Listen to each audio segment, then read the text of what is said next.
J'ai enfoncé le couteau dans la poitrine de mon meilleur ami.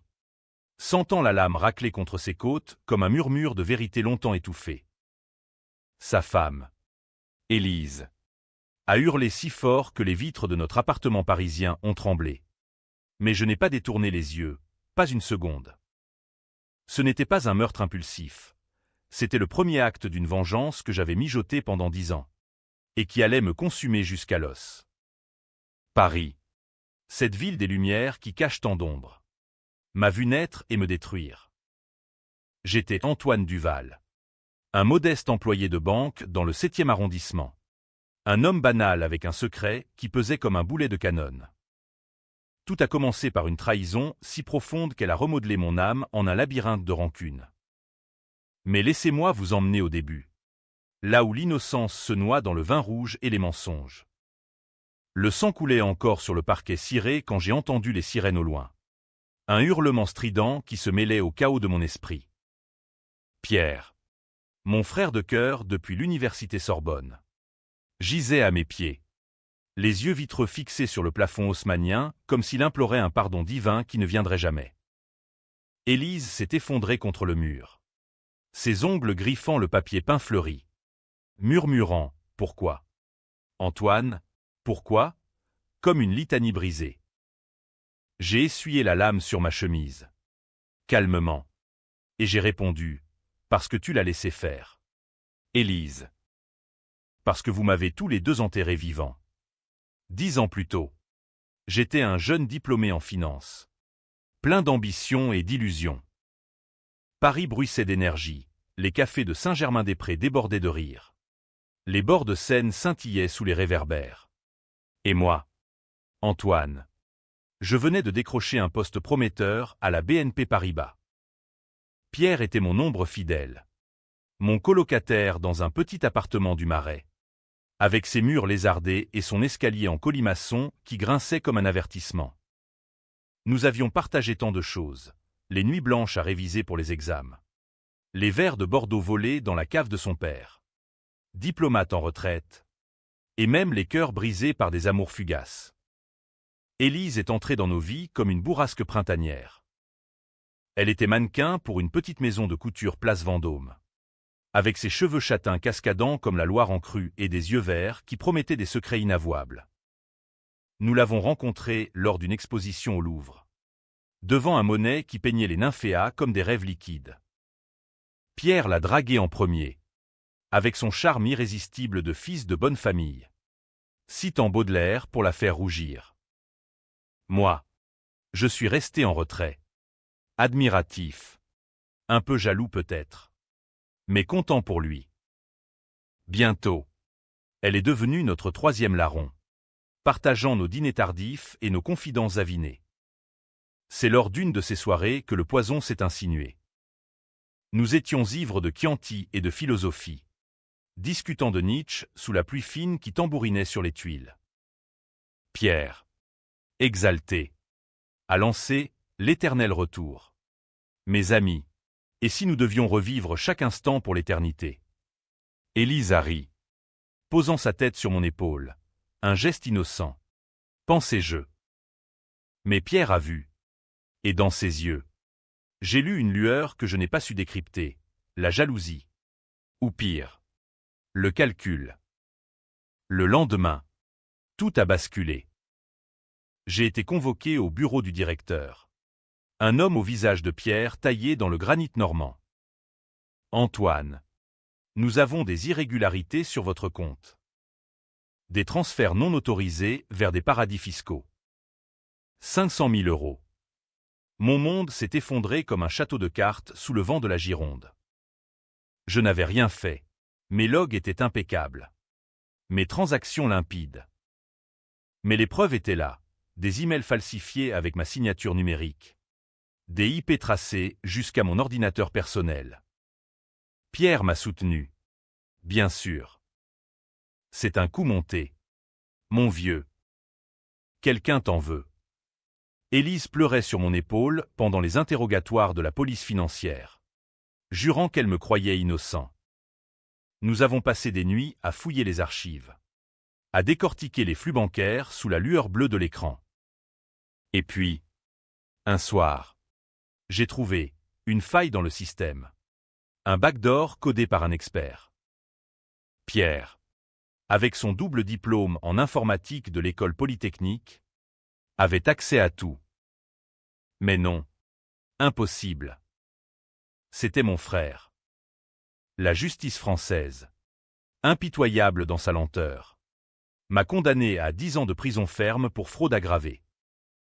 Le scandale a éclaboussé les journaux, le jeune loup de la BNP trahi par l'ambition. Mes parents, des enseignants modestes de province, ont coupé les ponts. Honteux. Élise m'a visité les premiers mois à la maison d'arrêt de Fresnes. Ces visites comme des oasis dans le désert de béton. Je t'attends. Antoine. Pierre et moi. On va prouver ton innocence. Pierre envoyait des lettres, promettant des avocats, des experts. Mais au fil des ans, les visites se sont espacées, les lettres jaunies dans leur enveloppe. Libéré sur parole après 8 ans, je suis rentré à Paris un automne pluvieux, avec un tatouage de barreaux sur l'avant-bras et une rage qui bouillonnait comme un volcan auvergnat. L'appartement du Marais était vide. Pierre et Élise avaient déménagé dans un loft chic du 16e, près du Trocadéro. Ils étaient mariés maintenant, avec un enfant en route. Pierre avait gravi les échelons, directeur adjoint à la BNP, le poste qui m'avait été promis. Élise, elle, avait rangé ses rêves de podium pour devenir galeriste, exposant des toiles abstraites qui hurlaient la trahison. Je les ai revus lors d'une réception au musée d'Orsay, sous les horloges géantes qui tic-taquaient comme un compte à rebours. Pierre m'a serré la main, son sourire éclatant comme du champagne pétillant.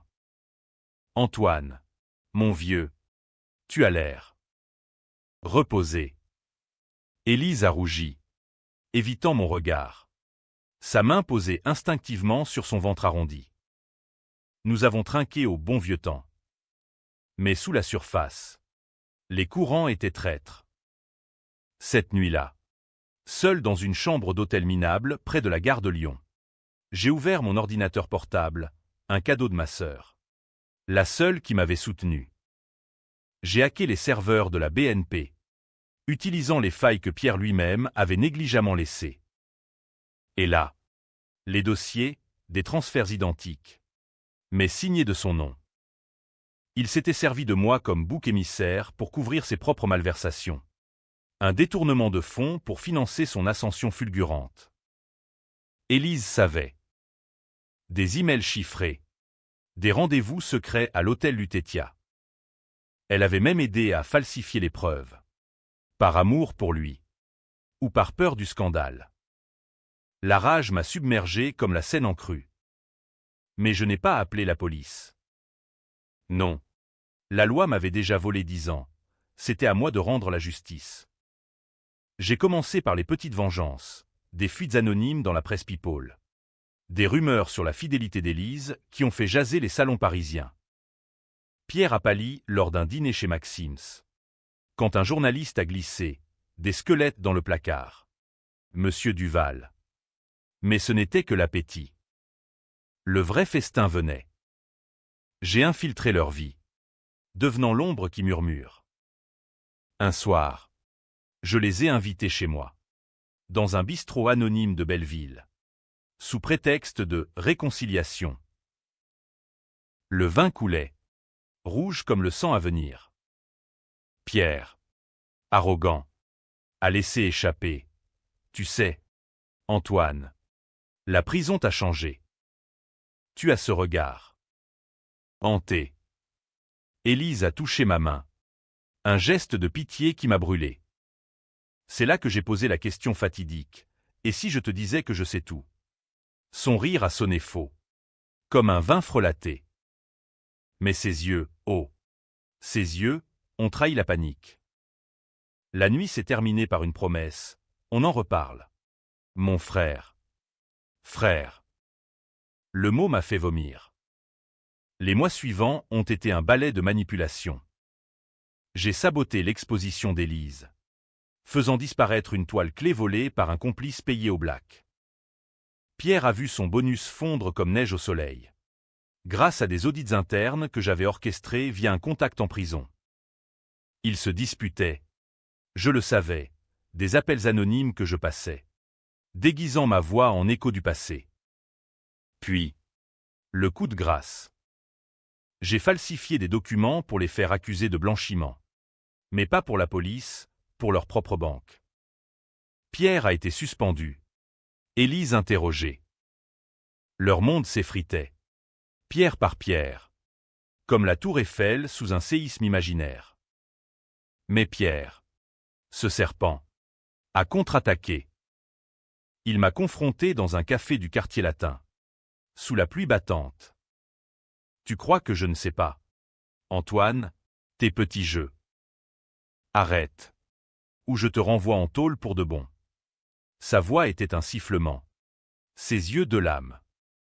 J'ai souri. Trop tard. Pierre. Le poison est déjà dans tes veines. Les jours suivants ont été un tourbillon de paranoïa. Paris. Ma ville natale. S'était muée en un labyrinthe hostile où chaque ombre pouvait être Pierre guettant ma chute. Je me déplaçais comme un fantôme. Changeant de hôtel bon marché de la Bastille à Montmartre. Évitant les caméras de surveillance comme la peste. Mon seul allié était un ancien codétenu. Marcel. Un pickpocket breton qui avait appris l'art du camouflage dans les geôles de la santé. La vengeance. C'est comme le bon cidre. Antoine, ça fermente lentement. Mais ça explose d'un coup. Me disait-il en roulant une cigarette jaunâtre. J'ai creusé plus profond dans leur secret. Les emails d'Élise révélaient non seulement sa complicité, mais un amour adultère naissant avec un collectionneur d'art. Un certain Laurent de Vigny. Un aristocrate déchu qui finançait ses expositions. Pierre le savait. Bien sûr. Et l'utilisait comme levier pour la contrôler. Si tu pars, je ruine ton amant. Lui écrivait-il. Élise, piégée entre deux poisons, choisissait le silence.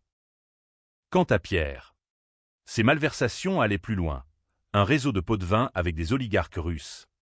Blanchi via des galeries d'art fictives. Il n'était pas un simple fraudeur, il était un rouage d'une machine corrompue qui rongeait les artères de la France. J'ai décidé de frapper au cœur, leur enfant à naître. Pas physiquement, je ne suis pas un monstre. Du moins pas encore, mais symboliquement. J'ai envoyé à Élise une boîte anonyme contenant une échographie falsifiée, montrant une anomalie génétique. Le fruit de la trahison porte les marques du péché. Notais-je d'une écriture tremblante. Elle a paniqué, courant chez le médecin, pour découvrir que c'était un mensonge. Mais le doute s'était planté, comme une graine vénéneuse dans le jardin de leur mariage. Pierre a riposté avec férocité. Un matin, en me réveillant dans ma chambre d'hôtel près des Buttes-Chaumont, j'ai trouvé la police à ma porte. Monsieur Duval, vous êtes accusé de harcèlement et de diffamation. C'était lui, bien sûr, qui avait fabriqué des preuves, des faux témoignages de serveurs de café, des captures d'écrans truqués. J'ai passé la nuit au commissariat du 19e, écoutant le bourdonnement des néons comme un chœur de damnés. Au matin, libéré faute de preuves solides, j'ai su que la guerre était déclarée. C'est alors que le passé a ressurgi, plus sombre que je ne l'imaginais. Dans ma cellule provisoire, j'ai repensé à Fresnes, les nuits où les gardiens fermaient les yeux sur les viols collectifs, les messes clandestines où les prêtres hypocrites prêchaient le pardon tout en touchant les âmes vulnérables. J'avais survécu en me liant à un gang de Corse, apprenant l'art du couteau et du silence. La loyauté, c'est une illusion. Petit Parisien, m'avait dit le parrain. Un vieux loup aux cicatrices comme des routes de montagne. La seule vérité, c'est la lame. Libéré, j'ai contacté les Corses. Une rencontre discrète dans un bar à Absinthe du Sentier, où l'air puait le tabac froid et les regrets. Pierre Duval, on s'en occupe pour 20 000. Grogna le lieutenant. Un type trapu nommé Gino. J'ai refusé. Pas d'argent, c'était personnel. Mais j'ai accepté leur conseil, un flingue dissimulé. Un 9 mm Beretta. Froid comme la trahison. Élise m'a appelé ce soir-là. Sa voix brisée par les sanglots. Antoine. Arrête. Pour l'amour de Dieu. Arrête. Pierre. Il va te détruire. Je l'ai écouté, imaginant ses yeux gonflés, ses mains tremblantes sur le téléphone. Tu savais, Élise. Depuis le début. Tu m'as laissé pourrir pour lui. Silence. Puis un murmure, c'était une erreur. Je regrette. Regret? Trop tard pour les regrets, ils sont comme le camembert, ils puent quand ils sont vieux. J'ai décidé d'accélérer. Une lettre anonyme à Laurent de Vigny. Avec des photos volées d'Élise et Pierre en train de se disputer. Le collectionneur, piqué au vif, a annulé son financement. L'exposition d'Élise a capoté, la laissant ruinée, suppliant Pierre à genoux. Lui, dans sa rage, a claqué la porte, jurant de divorcer.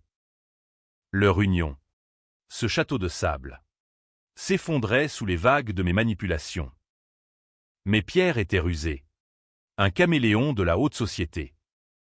Il a monté un piège, un rendez-vous fraternel dans un restaurant gastronomique de Passy. Les ambassadeurs, avec vue sur la tour Eiffel illuminée. Viens seul. Antoine. Parlons comme des hommes. J'y suis allé. Le Beretta glissé dans ma ceinture. Le cœur battant la chamade comme un tambour de la garde républicaine. Le dîner était un théâtre d'ombre. Pierre, impeccable dans son costume sur mesure, leva son verre de Château Margaux. À la réconciliation. Ses yeux riaient, mais sa main tremblait légèrement. Élise n'était pas là, malade. Dit-il. Nous avons parlé du bon vieux temps, les footings le long de la Seine, les escapades à Deauville. Puis, il a lâché, je sais ce que tu fais. Antoine. Les fuites. Les sabotages.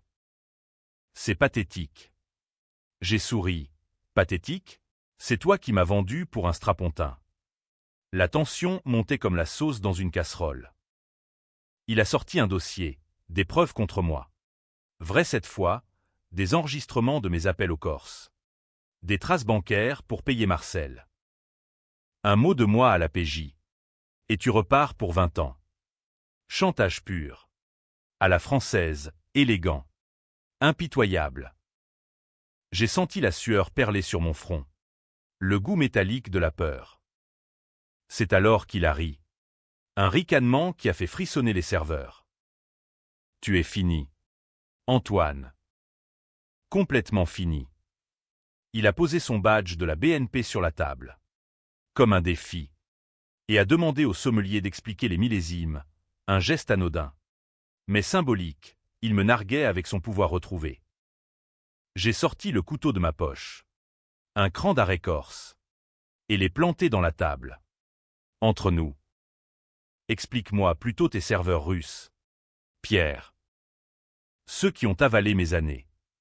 Le restaurant s'est figé. Les convives ont tourné la tête. Murmure comme un essaim d'abeilles.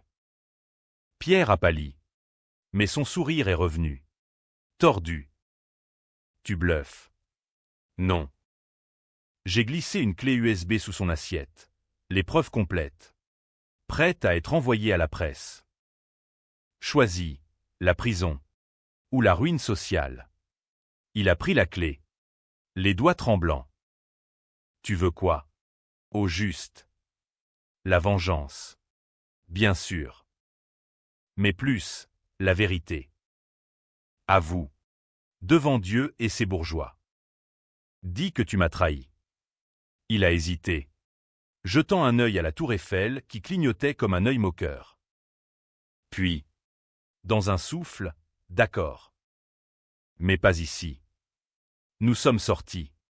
La nuit parisienne nous enveloppant comme un manteau de velours noir.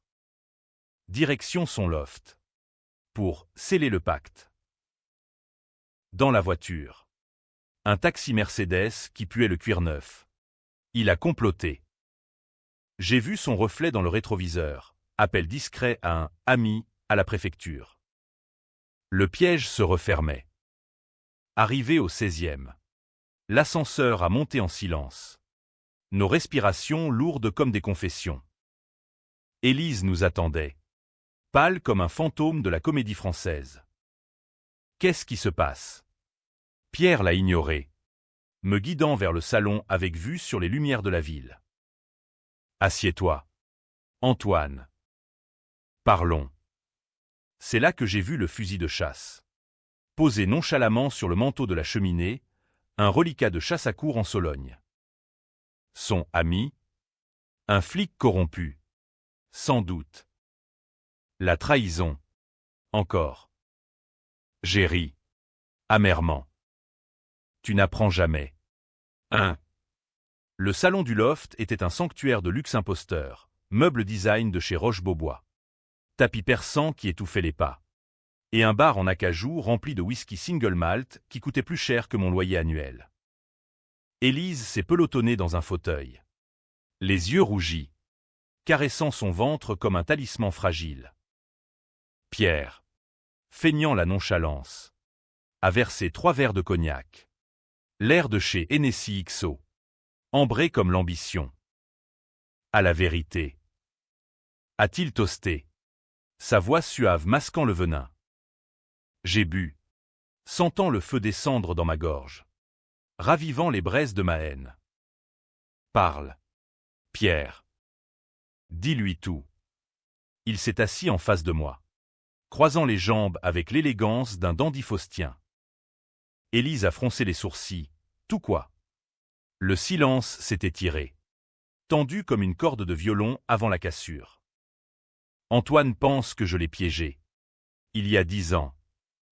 A commencé Pierre. Son ton paternaliste me donnant la nausée.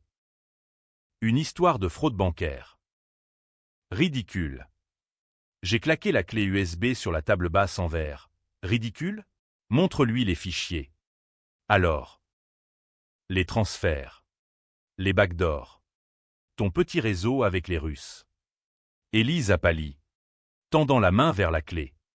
Mais Pierre l'a intercepté d'un geste sec. Ne touche pas à ça. Ma chérie. C'est du poison. La dispute a éclaté comme une tempête atlantique sur la Manche. Élise hurlait. C'est vrai? Tu m'as menti. Pierre? À moi aussi. Lui. Rougeau. Crachait des accusations, c'est lui le menteur. Il sort de tôle et veut se venger. Comme un chien enragé. Moi. Spectateur muet. Savourant le spectacle, la fissure dans leur façade parfaite. Le sang qui affluait à leurs joues comme un appel au jugement. Puis. Le twist, Élise a avoué. Pas tout. Mais assez. Je savais pour les transferts. Pierre. Tu m'as dit que c'était pour nous. Pour l'avenir du bébé. Mais Antoine. Il n'était pas censé payer. Ces mots ont été un coup de poignard pour moi. Plus vif que n'importe quelle lame. Pas censé? Il l'avait planifié. Ce sacrifice. Pierre a ri. Un éclat maniaque, exactement. Il était faible. Antoine. Le maillon faible. Et toi? Élise. Tu as accepté parce que tu m'aimes. L'air s'est chargé d'électricité. Comme avant un orage sur les Champs-Élysées. J'ai bondi, renversant mon verre. Le cognac se répandant comme du sang sur le tapis. Faible, c'est toi qui as vendu ton âme pour un bureau avec vue. Ma main a effleuré le Beretta sous ma veste. Mais je me suis retenu. Pas encore. La vengeance devait être un opéra. Pas un massacre vulgaire. Pierre a contre-attaqué, fouillant dans un tiroir pour en sortir un dossier jauni, mes propres lettres de prison. Celles où j'avouais ma colère envers le système. Déformé pour me faire passer pour un psychopathe. Regarde ça. Élise. Il complote depuis des années. Les Corses. Les sabotages, c'est lui le monstre. Elle a lu. Les larmes coulant. Et pour la première fois, son regard sur moi s'est teinté de peur. Antoine. Dis que ce n'est pas vrai. Vérité? La vérité est un mirage dans le désert de la trahison. J'ai nié. Bien sûr. Mais le doute s'était insinué. Comme le gaz moutarde dans les tranchées de Verdun. Pierre exultait, sentant la victoire. Il a composé un numéro sur son portable. Allô? Commissaire? Oui. Duval. Il est là. Venez. La police? Non. Pire, ses complices. Des vigiles privés. Des mercenaires de la finance qui protégeaient les secrets des puissants. J'ai entendu la porte d'entrée s'ouvrir en bas. Des pas lourds dans l'escalier. Élise a crié. Pierre. Non, c'est de la folie. Mais il l'a ignoré, se levant pour accueillir ses chiens de garde. C'est le moment où j'ai craqué. Le couteau est sorti, luisant sous la lumière tamisée des appliques. Tunyam aura spas. Pierre. Il a reculé, trébuchant contre le bar, faisant tomber une bouteille de champagne qui s'est brisée en un millier d'éclats comme des promesses rompues.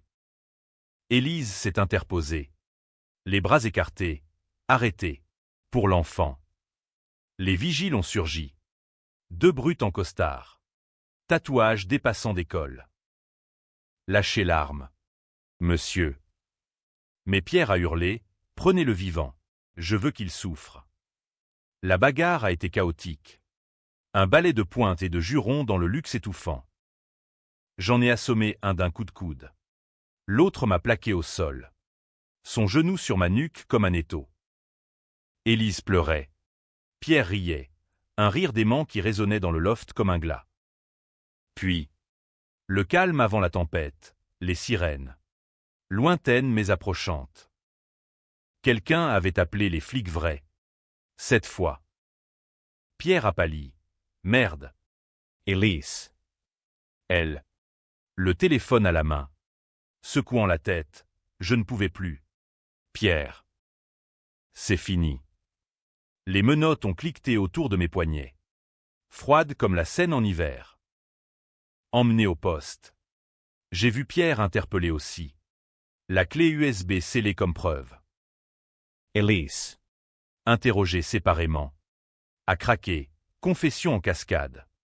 Les transferts. Les mensonges. Tout. Le scandale a éclaté le lendemain. Titrant dans Le Monde, le scandale BNP, trahison au sommet.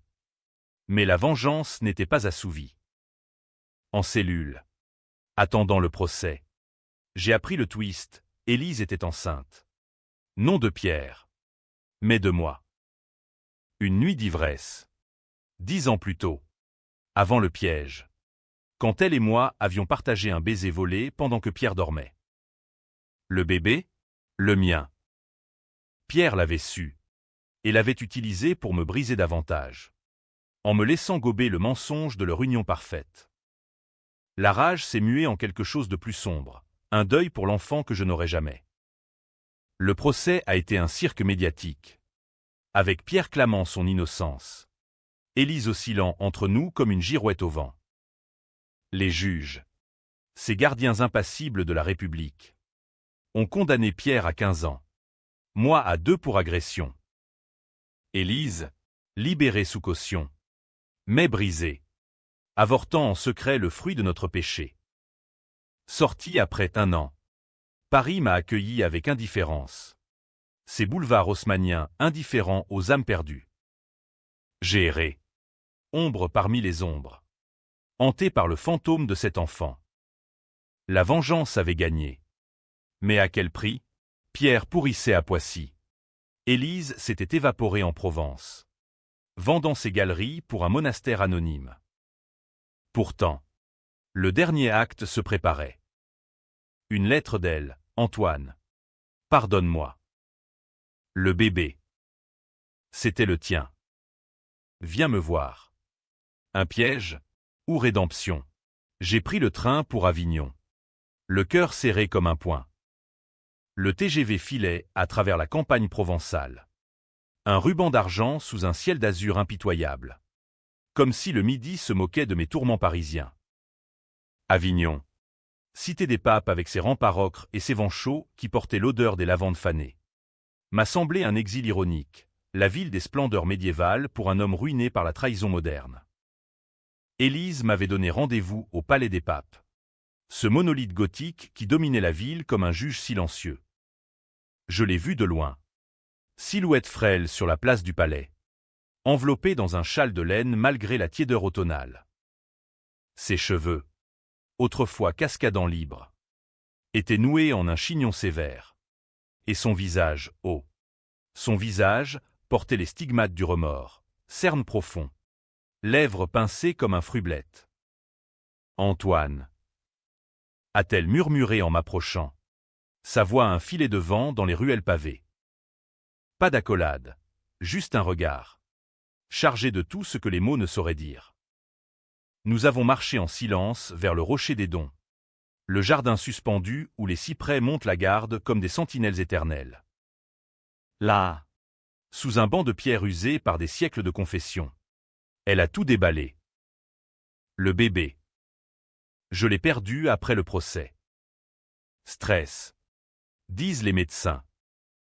Mais c'était à cause de nous, de cette toile d'araignée que Pierre a tissée. Ses larmes coulaient, chaudes sur la pierre froide. J'ai voulu la toucher. Mais ma main s'est figée, trop de sang sur mes paumes imaginaires. Pourquoi m'avait-elle appelé? Pour te dire la vérité entière. Pierre n'était pas seul. Son père, le diplomate, savait tout. Il a couvert les fonds russes pour des faveurs politiques. Et moi? J'ai accepté parce que j'avais peur. Peur de la pauvreté, de l'oubli. La Provence, avec ses oliveraies argentées, semblait un décor absurde pour cette purge d'âme. J'ai ri. Amère. Peur? J'ai perdu 10 ans pour votre peur. Elle a sorti une enveloppe jaunie, des lettres de Pierre, écrites de sa cellule. Il te hait encore. Antoine. Il prépare un appel. Avec des témoins achetés. Il veut te traîner avec lui. Le serpent, même enchaîné, mordait. J'ai déchiré les lettres. Les confettis voltant comme des papillons mortels dans la brise du Rhône. Ce soir-là, nous avons dîné dans une auberge nichée dans les remparts. Un endroit où les chandelles vacillaient comme des âmes en peine et où le cassoulet mijotait avec une lenteur vengeresse. Élise parlait de rédemption, un monastère bénédictin près d'Orange, où elle lavait la vaisselle pour expier. Rejoins-moi. Antoine. Laisse Paris à ses fantômes. T'entends. Ce mirage de paix. Comme un verre d'eau dans le Sahara de ma rage. Mais le poison coulait trop profond. La nuit. Dans une chambre d'hôtel aux murs blanchis à la chaux. Nous avons fait l'amour, pas par passion, mais par désespoir. Un rituel païen pour conjurer les ombres. Ses corps, marqués par la grossesse avortée, se pressaient contre le mien. Et dans l'instant, j'ai vu l'enfant que nous aurions pu avoir, un garçon aux yeux verts, courant sur les bords de Seine. Au matin, la culpabilité m'a réveillé comme un coup de fouet. Retour à Paris. Le train m'a ramené à la réalité crue, la capitale. Avec ses métros bondés et ses klaxons rageurs. N'offre pas de trêve. Marcel m'attendait à la gare de Lyon. Une bière tiède à la main. Le boss corse veut des nouvelles. Antoine. Pierre a des amis au placé, il pourrait s'évader. Évasion? L'idée m'a excité. Un dernier round dans l'arène. J'ai monté un plan audacieux, infiltré Poissy sous couvert d'un programme de réhabilitation. En tant que conférencier sur la réinsertion, ironie suprême. Moi prêchant le pardon. Les autorités, laxistes, ont approuvé. Une semaine plus tard, je franchissais les grilles de la prison, le cœur battant comme un marteau-piqueur sur le bitume. Pierre était changé, maigre, les cheveux grisonnants. les yeux creux comme des puits sans fond. Notre entretien, dans la salle des visites, surveillé par des caméras bourdonnantes, était un duel de regards. « Tu es venu admirer ton œuvre » a-t-il sifflé. Sa voix rauque d'un tabac clandestin. J'ai souri, non. Terminé ce que j'ai commencé. Je lui ai glissé un message codé. Ce soir. 23 heures. Cours de promenade. Où je balance tout au russe. Il a pâli, sachant que j'avais ses contacts. La nuit tomba, lourde comme un linceul. Et la cour, un rectangle de béton cerné de miradors, se remplit d'ombre. Pierre arriva. Escorté par un gardien complice, un cadeau d'écorce. 10 000 € bien placés. Quoi encore? Grogna-t-il. J'ai sorti le couteau, caché dans ma botte. Finissons-en, frère. Il a reculé, trébuchant sur une grille rouillée. Élise t'a tout dit? Le gosse. C'était pour te briser. Oui. Parce que tu l'aimais. Et elle toi. Aveu? Ou manipulation finale? Ses yeux brillaient de malice. Mais sais-tu? Elle n'a jamais avorté. Le bébé vit. Élevé par ma famille en Bretagne. Ton fils. Antoine. Le monde a vacillé. Un fils, vivant, la lame a tremblé dans ma main. Pierre a ri. Tue-moi. Et tu ne le sauras jamais. Les sirènes ont hurlé, alerte. Quelqu'un avait vu. J'ai hésité. Le couteau suspendu. Et dans cet instant, il m'a asséné un coup de pied, me désarmant. Les gardiens ont surgi. Matraque brandie. Ramassé comme un sac d'ordures. Jeté en isolement. J'ai ruminé. Mensonge? Vérité? Le twist me rongeait, si c'était vrai. Ma vengeance avait été vaine. J'avais puni l'innocent pour protéger le mien. Libéré après l'enquête, l'arme perdue par le complice. J'ai fui vers la Bretagne. Les côtes battues par l'Atlantique comme mes résolutions. La maison familiale des Duval. Un manoir délabré près de Quiberon. Se dressait comme un spectre. La tante de Pierre. Une veuve acariâtre. M'a reçu avec suspicion. Le garçon, il s'appelle Lucien. Mais Pierre a interdit les visites. Lucien. Mon fils. Âgé de 9 ans. Avec mes yeux et les cheveux d'Élise. Je l'ai vu jouer sur la plage. Ramassant des galets polis par les marées. Un coup de cœur. Primal. Comme un raz de marée. Mais la tante a appelé la police. Intrus. Fuite. Encore. Sous la pluie battante. Le sel de l'océan mélangeant à mes larmes. De retour à Paris. Brisé. J'ai confronté Élise par téléphone. Le garçon. Vrai. Silence. Puis sanglot. Oui. Je l'ai caché pour le protéger de toi. De nous. Protection. Ou nouvelle trahison. La boucle se fermait. Empoisonné. Paris en hiver est une gare impitoyable. La neige sale s'accumule sur les trottoirs du boulevard Saint-Michel. Les lumières de Noël clignotent comme des mensonges pieux. Et le froid s'infiltre dans les os comme le doute dans l'âme. J'errais. Un fantôme parmi les flâneurs emmitouflés. Hanté par l'image de Lucien sur la plage bretonne, un garçonnet aux boucles châtaines. Riant face aux vagues comme si le monde n'avait pas encore mordu. Mon fils. Le twist final de cette saga de trahison. Un cadeau empoisonné qui transformait ma vengeance en farce cosmique. Élise avait fui en Provence. Mais je l'ai traqué, un billet de train pour Marseille. Puis une location de voiture cabossée pour les routes sinueuses de l'arrière-pays. Le monastère, perché sur une colline près de Gordes, était un bastion de pierre blonde sous un ciel provençal indifférent. Les moines, en robe safranée, cultivaient des vignes et des silences.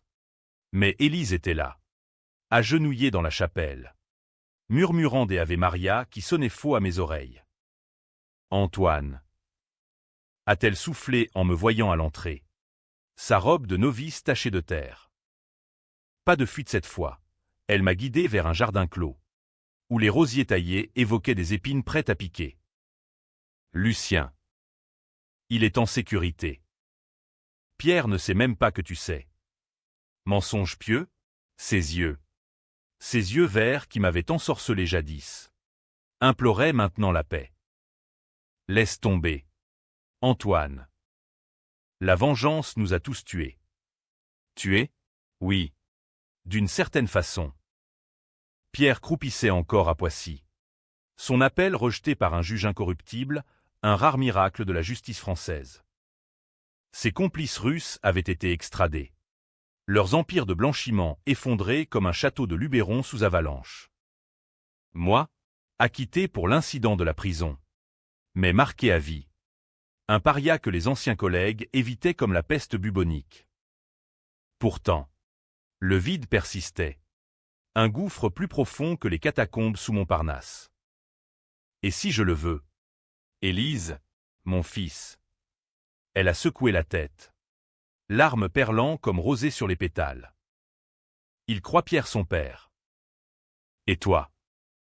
Tu es un stranger avec du sang sur les mains. Cruelle vérité. Servi avec l'accent chantant du sud. La nuit tomba sur le monastère. Un voile étoilé troué par les cloches sonnant complis. Je restai dans le jardin, fumant une gauloise volée à un frère laid, contemplant les ombres qui dansaient comme des spectres de mes actes. La vengeance, cette muse UAM, m'avait donné le pouvoir, mais voler l'humanité. Était-ce justice? Ou simple sadisme masqué en droit moral? Les lecteurs de cette confession, si elle voyait jamais le jour, se diviseraient, héros ou vilains, victimes ou bourreaux, au lever du soleil. Doré comme un mirage. J'ai pris une décision controversée. Celle qui clivera les âmes, j'ai incendié le monastère. Pas pour tuer, Dieu m'en garde, mais pour libérer. Un bidon d'essence volé dans la remise. Un briquet tremblant. Et les flammes ont léché les murs séculaires. Un brasier purificateur sous le regard horrifié des moines. Élise a émergé. Toussant. Le visage noirci. Fou. Pourquoi? Pour que tu vives. Élise. Pas en cage de regret. Les pompiers d'Apt sont arrivés trop tard. Le bâtiment n'était que ruine fumante. Mais personne n'a péri, un avertissement divin. Peut-être. Elle m'a maudit. Bien sûr. Jurant de me dénoncer. Mais dans ses yeux, j'ai vu une étincelle, la liberté. Forcée. Controversée. Fuyant vers la Bretagne une dernière fois. J'ai enlevé Lucien. Pas violence. Une lettre à la tante. Des billets pour Paris. Et le garçon, curieux plus qu'effrayé, m'a suivi. Tu es qui? Monsieur, a-t-il demandé dans le train, ses petits doigts serrant un coquillage. Ton père. Fiston. Le vrai. À Paris. Nous avons disparu, un appartement anonyme dans le 20e. Près du Père-Lachaise. Où les tombes célèbres murmurent des secrets aux vivants. Élise nous a trouvés. Bien sûr, un appel anonyme de ma part. Elle est venue. Brisée mais résolue. Nous trois, ensemble. J'ai hoché la tête. Le couteau du passé rangé dans un tiroir. Pierre, mort en prison. Un suicide suspect, les Russes. Sans doute. Réglant leur compte. Sa fin. Biquet. A clos le cercle. Nous, survivants improbables, formons une famille bancale. Lucien rit. Élise pardonne à demi.